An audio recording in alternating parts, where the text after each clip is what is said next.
Well, good afternoon and welcome to another episode of the Real Estate Heavyweights podcast. I believe this is episode 103, but I don't want to commit to that. We got off of our track a little bit. We both were out of town for a week and a half or so, kind of hit and miss, and we missed our weekly one. But we had our really good interview with Matt Aycock, an attorney that you're good friends with. Has been on before, and that was our last episode that was on. And so definitely check that out. He had a lot of good things to say about 2025 and kind of the things he's seeing, kind of some cautionary tales of how to do your investment purchases and that sort of thing. So definitely go back and listen to that. But I'm glad to be back. I'm Ashton Hines, half of the Real Estate Heavyweights. I'm here with my good friend, real estate expert, DFW, not native, but he got here as fast as he could, I've been told. Tavis Westbrook. What's up, Tavis? Westbrook is here. What's going on? What is happening? Man, I don't know if it's because we're recording in the afternoon today or not, but it looks like I've just got this crazy like shadow or tan or something going on. And we need a different light for you or something. I mean, I've got my light on, but I don't know. It might be just the angle of my laptop or something. Yeah, we're selling the house, and so I've had to take down some of my lighting, and it's kind of changed things a little bit. But you look handsome, my friend. Don't worry about the lighting. Thank you, sir. Thank you very much. Yeah, so I know we've actually haven't checked in a little while. But we've both been extremely busy. You actually were out of town. I drove to Georgia. I drove 17 hours. We've talked about me being a band dad. I drove 17 hours with 3 other guys. We took 2 trucks. I took my F-150 over to Douglas, Georgia to pick up a couple trailers. And then we drove from there 2 days over to Oklahoma City to drop them off to get customized. And then we came back. So it was a three-day round trip, but it was basically 3 days of just driving constantly. 2,100 miles in 3 days. And two of those were with a trailer. I've never pulled a trailer before. So I've driven a semi truck, but I haven't pulled an actual small trailer. But anyway, and so you went to Scottsdale for KW Wealth. So tell us a little bit about what that is and maybe a couple little nuggets that you learned along the way. How did that go for you? So I didn't know what to expect. It was the first time getting into and joining, or actually, it was kind of a test to join a mastermind called KW Wealth. And the guy that started this was a guy named Brett Tanner, and he's out of the Scottsdale, Arizona market.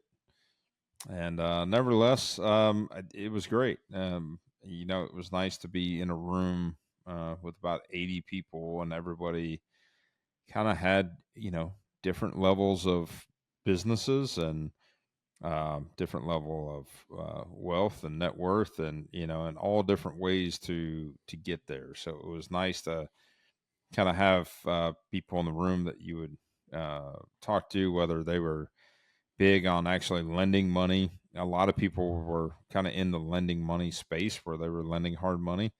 And then you had several people that had, several single family rental properties. I met a guy out of the Toledo, Ohio area that owned 22 doors that were in the college housing sector. And so he basically rented 22 different properties to college kids, for tuition there at the University of Toledo.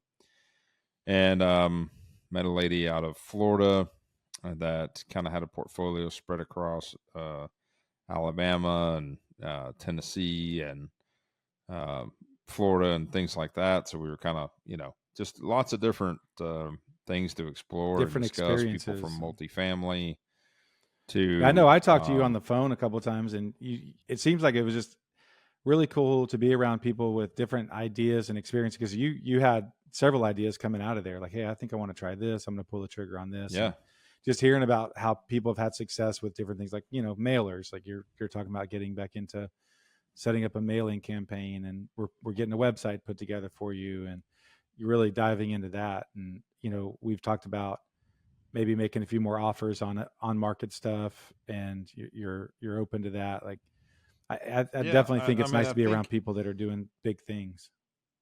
well, and to clarify, you know, part of, part of building wealth, right, and long-term longevity wealth is to where you got to figure out that number. And I don't necessarily know what exactly that number is right now, but that's a goal that I've got to work on identifying and building. And there was a lot of people in the room that didn't know their number either.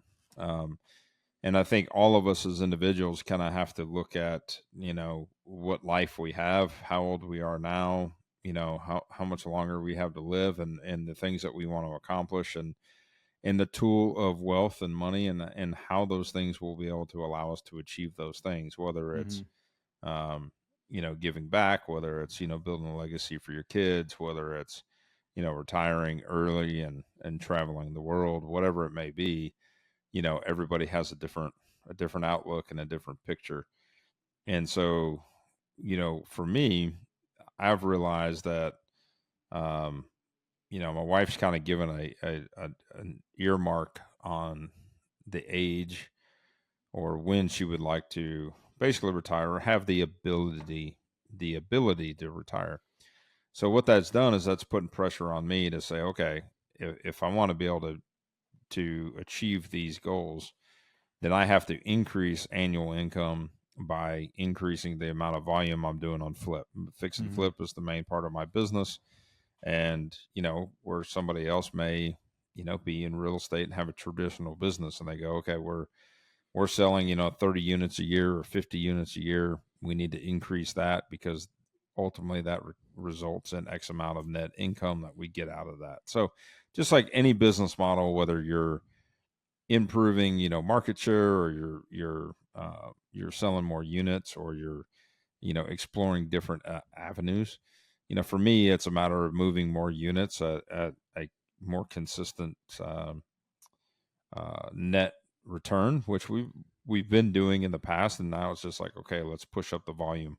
Hmm. So to push up the volume, you have to just dissect it and work backwards and say, okay, if we're going to do this, what does that look like? So we have a pretty good, lead system coming in. We don't always know how many leads we're going to get a day, the way that we're structured. We also won't know that even doing mailers, but Right. mailers is another piece.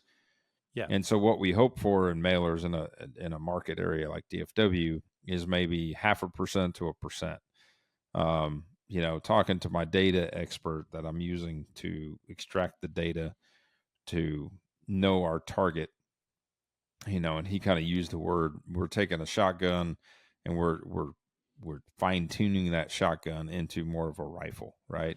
So And when you so say half we're percent to a percent, is that are they saying that that's a closed deal, or is that to a lead? Is that That's what? really just to get the lead. Like, That's a I mean, lead. you send out 1,000 mailers, you know, 1%, you get one contact, or, 10. you send out I guess it would be 10. Yeah. If you send out 1,000 1,000 mailers, you get mailers, 10 leads, and then you probably you get have a 5 to 10 leads. Half a one. percent to a percent. Yeah. Yeah. Is about what you can expect to get. So, Then you close one of those. you, and again, the problem with mailers is you're mailing somebody that may or may not be motivated to do something now. So they Right. might be 6 months down the road. They might be a year from now. So we've done mailers in the past, but it's not an all with all, be with all. It's a matter of like adding it to the lead gen program that we're currently doing. So Yeah. it's just adding another layer. And so that's where Yeah. I've like, okay, let me set aside X amount of dollars in this budget to explore this, but let's get it dialed in versus just doing this big shotgun approach and Hmm. spending Well, and wasteful it's dollars at least just it to is a have a little shot bit, at it. and it is kind of it's more proactive than the system right now. You've built a really good reactive business with the other realtors who call you, and you have a lot of people who call you for numbers and to go walk houses, but there's not really a mechanism in place to reach out to them, to check in regularly, to say, hey, what do you got for me? And so this is kind of a proactive way to get just go kick the bushes a little bit. So yeah, that's cool. And then Well, uh, yeah, and it works similar, right? Like once you get somebody in your campaign and they're communicating with you, then you have that option to follow up. Just like with agents, I mean, fortunately for me, social media is a big platform that we're constantly showing people out there that this is what we do. This is the business we're in. We're proving that we do it not only as the acquisition side, but the back end side of it. And so therefore, agents see that. So as they come across deals now, if you're a good agent, you should be prospecting and lead generating every single day, looking for buyers and sellers that want to buy a house or sell a house. So in that, the way that I've built that business over the years is having all these agents and having some repeat agents that, we've built relationships with that know that I'm an option. And so they may call me, they may call 3 or 4 other people as well. And, it's a crapshoot on who's going to get the deal, depending on the structure of the property as well as where it is. Right. Yeah. But ultimately, yes, the bottom line is, this has kind of challenged me to join this group and kind of start thinking bigger. And well, a couple of days later, we went and looked and at a commercial building over in Terrell because Yep. you thought, well, I need not, flipping more houses, or if you're a traditional agent, selling more houses. That's you're increasing your business, your transactional business. But until you put that into something that's a passive, more passive, Exactly. it's never fully passive, but a more passive investment, like a rental house, or like this, in this case, a commercial building. So we went over and looked at a commercial building. I haven't checked in with you. Have you heard much back on that? Or They ended up getting another offer, a full price offer, and I wrote an offer below asking. And so she reached out to me and just said, "Hey, we just got a full price offer. It's basically an individual investor. He's unrepresented. We'll see how it goes." It Yeah. looked good on the surface, so they'll Yeah. kind of measure it and see where it goes from there, and maybe they'll Yeah. circle back. If not, no big deal. I mean, if they take my number or get close to my number, yeah, it's a slam dunk, right? Yeah. So Yeah. it's one of those things. Well, yeah, it's cool. It was fun to go out there and check that out. And yeah, so If you it's guys have just nice never been to Scottsdale, though, it was a beautiful place. I've never been I there. mean, the weather was perfect being there. I think, Yeah. it might be in the hundreds now. So, Well, while you yeah. were gone, and you actually had a lead. So speaking of social media, something I feel like has happened a little bit. I don't know if it's maybe because we hit 100. I don't really know, but it seems like we both have been hit up a few times just randomly from people who've either found us on Google or on social media lately. And one of those was one, and she was actually from Canada, and so I went and walked a house for her up in Denton, and I wrote a contract. She had to change. I just got an email. She wanted to make one correction, but wrote a contract. We will see. It's a lower, these are investment level ones they're wanting to flip, but yeah, it's been kind of cool just to sort of have a few people reaching out. So we're just going to keep plugging away and hopefully get enough of a well, shout out to your buddy Rob too. You did a video while I was gone. Rob, man. God, I need to see if they've gone under contract on that, but he did a great flip over in Louisville. I think it was probably a Fox and Jacobs. I've walked that house before. Yeah. He purchased it, or when he was thinking about purchasing Yeah, it. you were a little nervous about it when you first walked it. You were like, "Man, I don't know." But I mean, they did such a good job and so quick that their carrying costs are going to be pretty low if they can go ahead and get a contract. And they just did a lot of things right. A lot of things we talk about, just the basics. I actually looked in the laundry room and they changed out the box and they used Schluter in their tile, and they finished it up nice, and they did nice good baseboards, and it wasn't the exact style that you would go with, but it looked nice, and they had staged it properly, and so yeah, it was cool. I was really happy for him. I hope he gets a good number because he's always out there trying, and he has a talent for it. So I'm really hopeful that this works out for him. One thing you had mentioned was, you mentioned that in the video, and you just said, it's nice to see some different styles and just different plays on how some of these other guys, approach it and work with, working with me, you see a lot of it's rinse and repeat, or I have a certain style that I like and I kind of play off of that style. So you kind of get used to it, Yeah. And so it is cool to kind of see, a different option, for that. Yep, they had a different take, but it came together well. So I'm hoping that he does. And the other cool thing about him is that I know a couple of times I've talked to him, and he's trying to find houses that'll fit someone specific at the church. Like he'll say, "Oh, I know if you could do this, I already got a buyer for you. I got a young family looking for a house." And so he's so connected over there, and he has a heart for helping people out. And that's I think probably a huge part of his business is that he wants to be able to put things together that are, reasonable price for people that are looking for stuff. So, good luck to Rob. I hope it goes well for him. So, all right. Well, why don't we get into a little bit of a market update? Share screen. Here we go. All right. We are creeping. I've seen a few things hint that we are going more and more towards a buyer's market, which I would agree. Having our house on the market now, let's see, 5 days officially.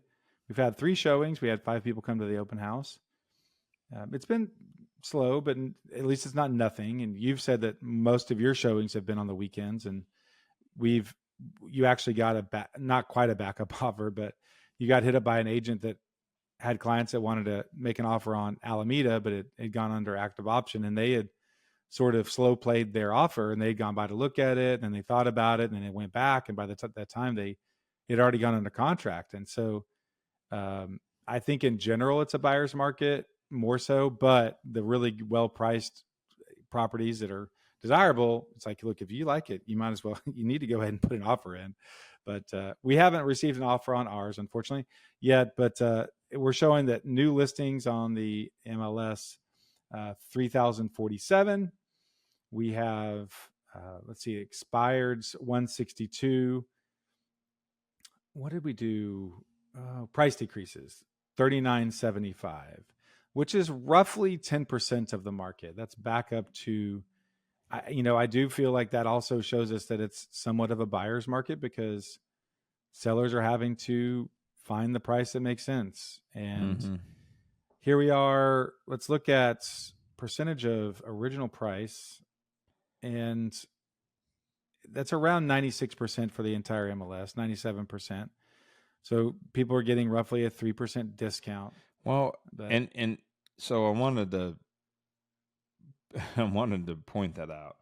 One of the things that happened on the house in Dabney and Garland was I got essentially a full price net offer. We were asking $400,000, and we were offering 12%, 3%, which was $12,000 in a buyer agent commission. Yeah. In this particular situation, the buyers chose to take the purchase price of $388 and no commissions. And I guess the agent agreed to it. It might have been a family member or something like that. But essentially, there was no commissions recorded on the HUD at all for this agent that helped them procure the deal. Now, she was in commercial, so I don't know if she, again, it was just a friend or, sister or, something going on. But all that being said, is it looks like we discounted the price by 3%, as far as that recording goes. And I don't know what is going to happen with MLS, to find that balance, because it is kind of throwing things off a little bit, right? Because it looks like we had to decrease the price 3% in order to get it sold, which we didn't. And like essentially the number's the same. Yeah. It's the same net number that I would have made at a full price. So yeah, it's going to be interesting kind of see how those statistics, play out. Also, another thing that we're seeing is these buyers are looking at these properties, and instead of them pulling the trigger, they're going back, they're kind of hemming and hawing, they're like doing their research, they're running their due diligence, and then they're coming back a couple of days later. We had a phone call today, and a buyer kind of sat on their hands last week, really liked the house, went back, to the Carrollton one today, actually. I think they went this morning or yesterday, maybe it was, and then disappointed because they were writing an offer and realized it was under contract. You were not paying attention. I explained this situation earlier. I don't think you were listening to me. Yeah, so I said that if you find a good deal, you need to go ahead and pull the trigger, even though it is hinting towards more of a buyer's market. if you do find something, you go ahead and write it. But I mean, I guess statistically, things are, more and more on the market. Days on market are closer to 61. So they are dipping a little bit. So let's see, February, they're at 72, then 67. Now we're at 61. So the speed of the market is picking up a little bit. But let's look at homes for sale, new listings. Here we go. New listings are going up seasonally. So we had 20,000 new listings in April. And let's look at the overall number of homes for sale, 47,000. Wow, that's a lot. So we blew past our 10-year high here because we've always been talking about 44, 45. And so now we are actually in brand new territory. April 2025 shows 47,000 units for sale. And so that's well above the 10-year high, almost 10%. But so we've got a lot of stuff on the market, i.e. the street I live on has 4 active homes for sale. I can see from my front yard, including mine, I can see 2 other for sale signs, which is never great. And there's another one down the street that I know is there. So yeah, there's 4. And unfortunately for me, right before we listed, there was a closed sale down the street that set a number a little lower than I was hoping. And it's the same layout. We have a few upgrades that they don't. They actually didn't choose to have an office, and they had an open dining room. We made ours an office. So there's little things, but I'm hoping that we can go above that. But there's a chance that we're going to end up getting sucked in by that lower. And that's, we talked about that. We talked about that specific house, and that one had been on the market 277 days. Mm-hmm. And they started at like 920 and they ended up selling for 750. They were so far out of bounds, but they just would drop and then drop a little bit. They kept chasing. And then it's like they got tired and someone came in with a low offer and they're like, fine, just take it. Yeah. It's like the typical seller. It's like, oh, I'm not in a rush. We don't have to sell. We're not going to give it away, blah, blah, blah, blah, blah. And then, they get tired of being on the market. They're still wanting to sell. Yeah. And then they're done. And then they set this low number for everyone else around them. They're like, well, thanks a lot. If you had gone in reasonable to begin with, you probably could have sold it for $25,000, $30,000, $40,000 more than that. But they didn't. So anyway, so we'll see how it goes. We've been on the market now for 5 days, and we'll see. But overall, definitely more of a buyer's market, creeping that way. Ton of inventory on there, which could be helpful for us in the real estate, the investment world, if we can find some things that are sitting there and people are getting tired and they need an offer. So that could be helpful in the flip world. But then whenever you're running your numbers, you have to buffer low because you just don't know what it's going to be like. So, all right, let's talk about a little bit of news. So there we go. 3 Collin County, according to the Dallas Morning News, 3 Collin County cities top the list of the nation's fastest growing communities. So did you read the article yet? Did you read the headline? Did you see what city? Okay. I just saw it. Yeah. Okay. Princeton was the fastest growing city in the United States, which is weird because they have put a moratorium on building permits. Maybe there's just been so much going in over the last year that they're like, we just literally can't keep up. So they still have a building moratorium on. So interesting. Yeah. But it said there was a 30.6% population increase. Collin County had, I think Collin County is one of the fastest growing counties in the country. Oh, Collin County added the 4th most residents nationwide.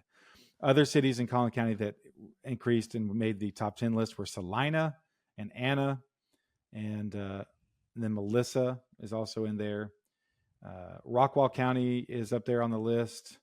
There's a couple down there in Houston. So yeah, Princeton, Salina, Anna, all the fringe counties over there, the northern fringe counties in Collin County. And I would venture a guess that over the next couple of years, that will start looking, the names on that list will be Van Alstyne and Sherman and Denison and Gunter and those types of those towns up that way, because they are dead center in the path of progress over there. So let's see. Okay, I don't want to get to that. I wanted to know, have you ever heard the name? Let me get to this. It was a long article. It took me a long time to read this article. Have you heard the name? Last name Charles Carrier. Have you heard the name Charles Carrier? I have not. So you have heard the We Buy Ugly Houses. You've seen those billboards. Yep, Homevestors. Homevestors. That is a franchise. Well, unfortunately, one of their hallmark franchisees, evidently he taught classes, he won awards, he was one of their biggest franchises in the country, run by a guy named Charles Carrier. I think he had owned it for several years, maybe back to 2007, something like that. He is going to be in some trouble because he was running a quote. He is accused of orchestrating a years-long Ponzi scheme, bilking tens of millions of dollars from scores of investors, according to multiple lawsuits and interviews with people who said they lost money. And one group said they lost 13.5 million. Another individual lost $1 million. The start of this story was a son who convinced his elderly dad to invest, and they had both put in combined about 700,000. So yeah, I couldn't. Somehow he wasn't recording deeds properly, and he was taking out multiple loans on one property. I need you to read through this, but basically he was in over his skis. For a long time, he actually was paying his investors, which I guess is the part of the Ponzi scheme. He was bringing in enough investors on the top to pay the guys who were there first, and everything was going okay. I think he was probably legitimately flipping things for a while, but then in early 2023, things started falling apart. He started missing some payments. There was some ethics hotline reports, and that's when the authorities started paying attention. Yeah, this says right here he started in 2005. So he went to the Wharton School of Business. He's a smart guy, and again, we've talked about this before. Well, one, whenever you start taking other people's money, it just increases the level of accountability and stress. And I don't know that all these people start out thinking, hey, I'm going to scam a bunch of people. I think it probably starts out legit. It starts getting big. They don't manage their money well. They don't manage their cash flow well. And instead of just calling it what it is, they start playing rock, paper, scissors on figuring out who they're going to pay next. And they can't pay everybody. And it's like, well, there you go. It's like, and then you're going to end up in jail. But man, this guy, it sounds like and what's also sad is, well, not sad, but like, it doesn't say that he was living some lavish lifestyle. He wasn't using this money to buy a bunch of crazy houses and things like you read about sometimes, and cars and trips and all that. I don't think that was what he was doing. I think he was just trying to spin this wheel that he couldn't keep going. And it just crumbled. So, anyway, not kind of a bummer. Very unfortunate. Yes. Yep. Okay, let's see. And lack of communication. That was the other thing. He had a lot of lack of communication. Stopped answering phone calls, emails, and all that, and the checks stopped showing up. And that's when people are like, honey, what happened to that $700,000? Yeah. So very much a bummer. So article here in Plano, NVIDIA, who makes the chips for most of the AI computing, and I think maybe even some of the, are they the ones that do the computer chips for crypto? Maybe. I've heard the name before. NVIDIA Yeah. is huge. I mean, they blew up over the last several years, but they're building a $700 million data center in Plano. And I read another article that was like a $35 million data center coming to Plano. So Plano is becoming quite the hub. I Wow. was going to see if you knew where this was. It's off of Star Road, North Star Road. Is that in East Plano? I didn't I look up believe it's going to be in that East Plano area, East Plano. off of like Plano Parkway and Avenue K and all that over there. Yeah. I mean, but we have so many data centers up in Sherman. They're having the data centers. We got these here in the NVIDIA. A couple weeks ago, we talked about how a lot of AI investment is coming to North Dallas. I don't think this is probably part of it, like multi-billion dollars You coming said towards, Star Road, yeah, Star Road. Yeah. Star with two R's. This one's one, STAR, North 601 North Star Road. Let's see. But this is a beyond, Yeah, this so is this above is my gonna be. pay grade. So this is actually. Let's see. Yeah, Telecom Parkway and Renner Road. So this is actually going to be. Oh, I see. East Plano off of George Yeah, Bush. this is like over. There was Almost by a Wiley. MCI headquarters over here before. There Yeah, was, yeah. again, Telecom Parkway. You know, you had a bunch of stuff that blew up here in the early 2000s. Yep. This is going to be kind of right on the edge of Plano and Murphy. Yep. Yeah, I know right where that is. Yeah, there's it's crazy that how much of this stuff is here, and I wonder if it's going to creep into the schools where, you know, there's Looks more like and more. Star Road turns into North Star Road actually turns into Garland Avenue. North Garland Avenue. I think I actually used to go to a senior center over there, and there was right a by publicly Firewall subsidized Golf Park. Yeah, there's a publicly subsidized senior living center over there. I would go, but yeah, I'm wondering if more and more, like when these companies come to town and more families that are involved in this world are here, is like, do the schools kind of shift towards, you know, are they putting more money into your gaming teams and your you know, you have more dads going to robotics competitions on Saturdays than baseball games. You know, it's like that's just kind of like what they do.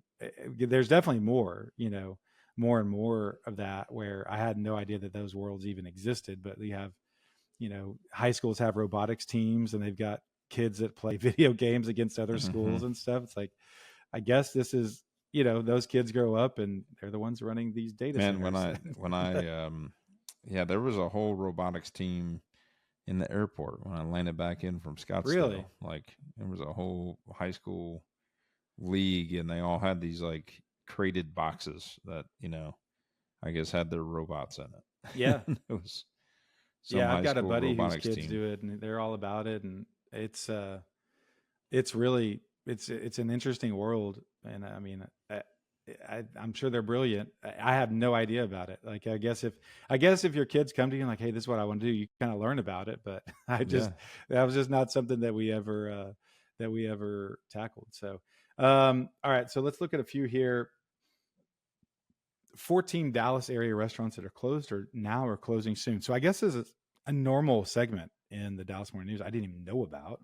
Okay. But I was going to scroll through a few of these. Chewy's. What? No. See, there was a miss. Yeah. So Chewy's is not closing. They are shutting down their Henderson.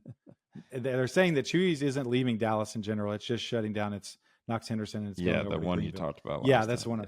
Yeah. Did you ever go to Doe Brothers? I just wanted to give you a small heart attack. Yeah. Did you ever go to Doe Brothers over in Plano? Do you know what I'm talking about? I have not. Okay, no. it's over there by Eatsy's on.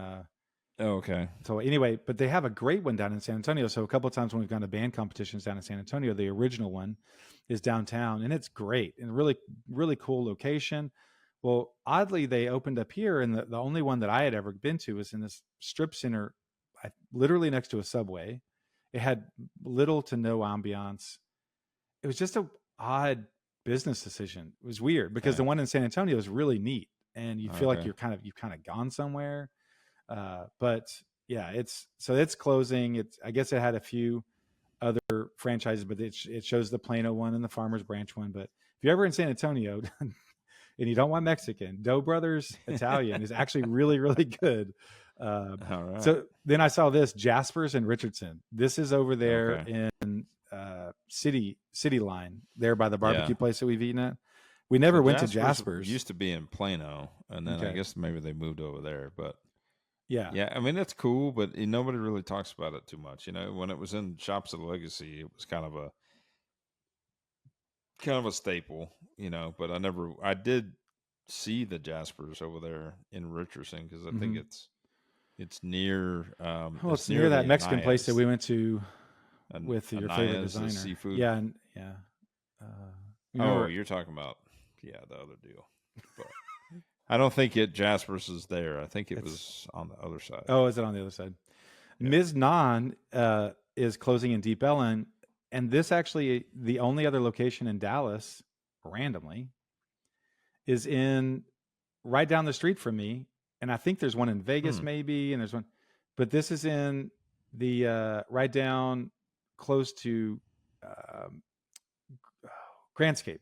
There's this big dog park down there, and there's this little hole in the wall, Middle Eastern. What is it called? Israeli restaurant Ms. Non is closed in Deep Ellum, but its sibling restaurant in the Colony remains open. That's a hopping place, but it's built around a dog park. Is that the little the shacks? The shacks, that's what it's called. Okay. Yeah. So the back of all that's connected Plano with a huge Parkway dog park. Windhaven. Yep. And so I'm glad the Ms. Non, and that they were super nice. We actually went in there looking for donations for the band, and they were some of the nicest people that we worked with. They were so Very supportive and really, really interested, and they were great with the kids. And so if you're over in the Colony, go to Ms. Non. In the Colony, get some Israeli or West Plano. West right Plano, there. yeah. We talked about this pizza place, Safuzi. It's actually it's been on the top of several lists. I'd never been there, but they're actually shutting down to open a restaurant called Hindy's. But I thought that was odd because it had actually popped up on some of the top list for pizza. One here we mentioned a couple weeks ago, Dell's Charcoal. We need to go get a burger here. This is one of the oldest hamburger places in DFW. It's been open since 1957. It's near downtown Richardson. We drove by it all the time going to Polk when I was doing the flip down there. Okay. And it's in this little bitty, almost looks like it should be an air conditioning and heating company or something. It doesn't look like a restaurant, but if they do charcoal burgers, well, they had a grease fire. And this was actually made the news on TV, and they had to shut it down. So they're not shutting it down permanently. Luckily, it didn't burn the whole place down, but it's temporarily closed because of fire. Grease is yes, causing a problem. Now, have you ever been to Fernando's? I have.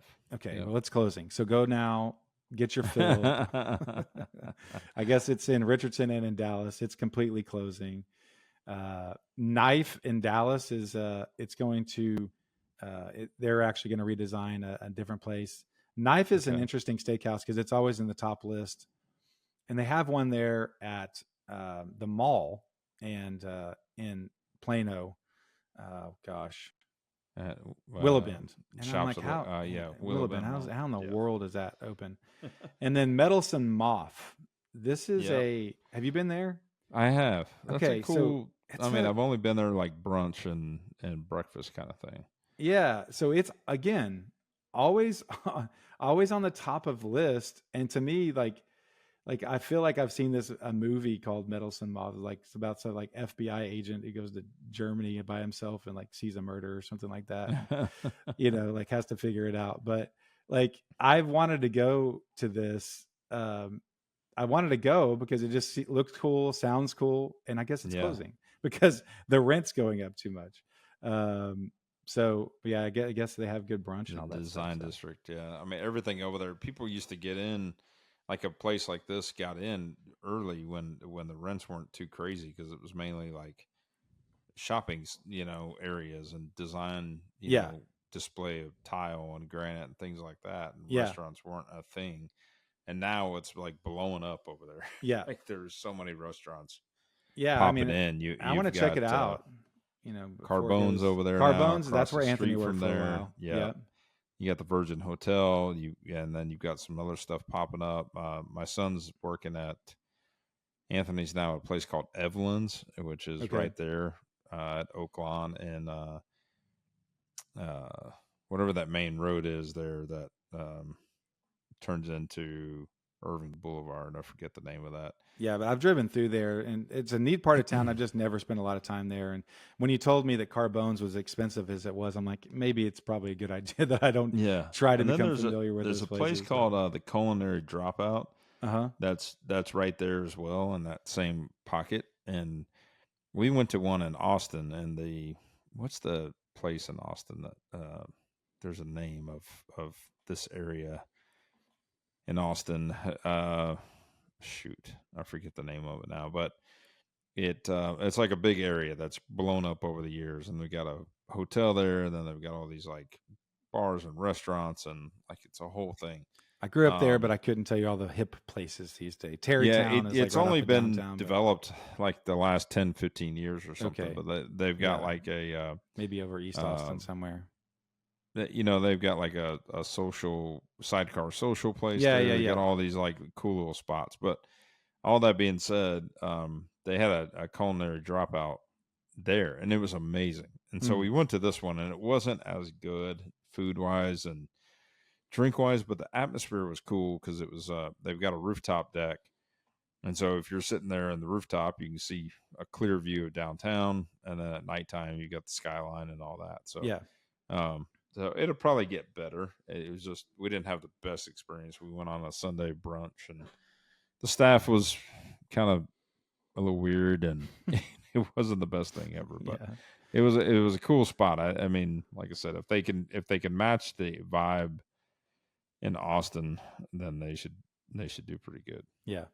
Yeah, there's so many options around here, and I guess things do get odd when there's money's tight, and that's one thing Matt was talking about last week is that credit card balances are up and bank savings amounts are down for people, and people are just getting pinched. And so at some point that, eating out at really expensive places and really cool hip places goes away a little bit.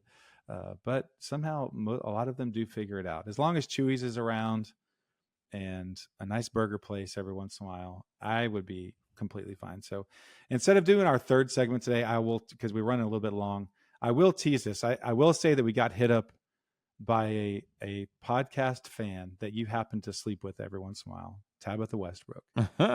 And she said, you need to ask, I want you to do the segment again of, would you do it again? So I'm going to tease this for next time, because I want you to think about this. And because I have one too. She brought it up and I was like, okay, I've got another one. So the one from her is, ask if he would do it again, the tub filler from the ceiling. Oh, I guess you did a tub filler from the, so we can talk about that and some odd plumbing things you've done. We'll explore some of the more edgy things that you've done and ask of that. So think about that. And then the thing that I want you to think about is, would you do it again? Would you ever own your own trade company? Like you owned a cabinet company for a while. Would you ever get back into owning a trade? And if so, which one would it be? So that will be our teaser for next week. We will dive into, would you do it again? Since I've only done things right, I will try to explore a few things that I might do again. No, I will dive into all the mistakes I've made and try to figure out what I could say that I did right that I could do again. So, but until next time, if you have not, please find us on Instagram, Facebook, YouTube, and all the places that we like to post about the things we're doing. We try to keep you up to date on projects that we're looking at and houses that we're walking and things we have for sale. And if you know anyone that needs to buy or sell, please reach out. If you know someone that needs to get rid of something quickly, definitely would love a chance to go walk that property and give you a number. And until next time, have a great day. Thanks, guys.